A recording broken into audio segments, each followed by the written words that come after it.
Hey everybody, welcome back to the channel, or if you're new here, hello. My name is Nik Leland, and I make movie reviews and videos talking about movie history. And today's video is a special one because we're going to be reviewing a 1925 movie, The Phantom of the Opera.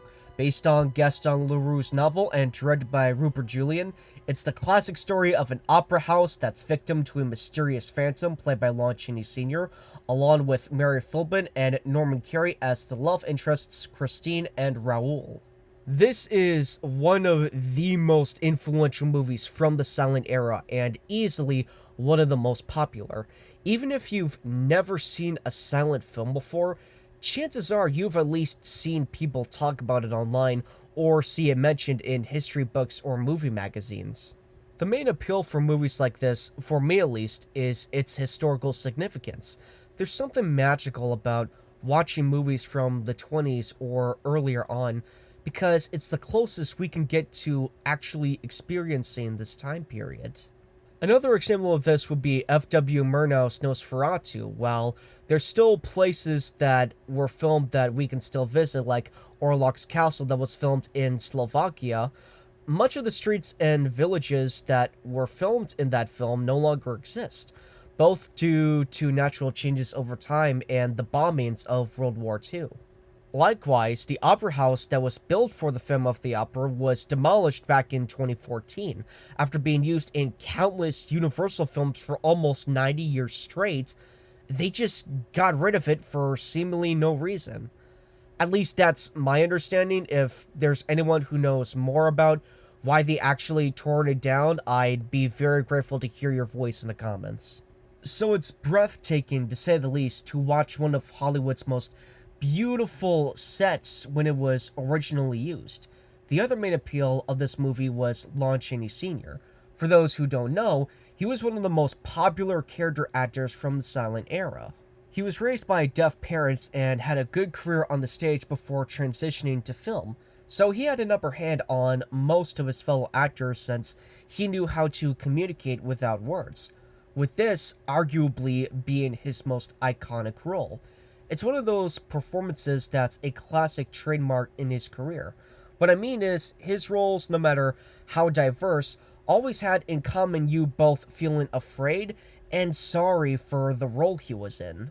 The Phantom, Eric, is an insane and possessive prick. He kidnaps Christine and threatens the people of the opera house when she doesn't perform, but you do feel sorry for him given the fact that he's been deformed all his life and, in his era, probably didn't have any chance of having a career at all.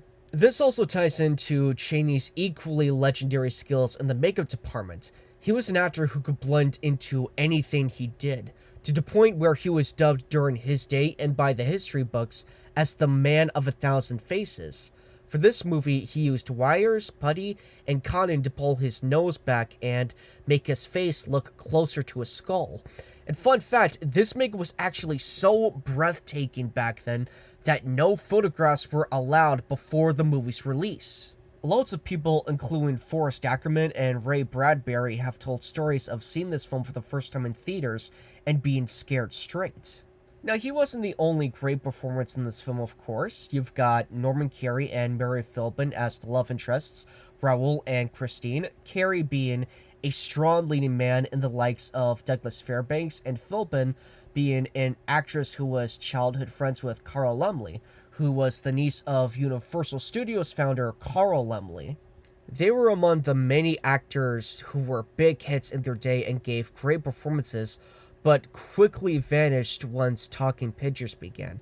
So it's great to see movies with these kinds of actors, especially when they didn't make a lot of movies in their careers at all.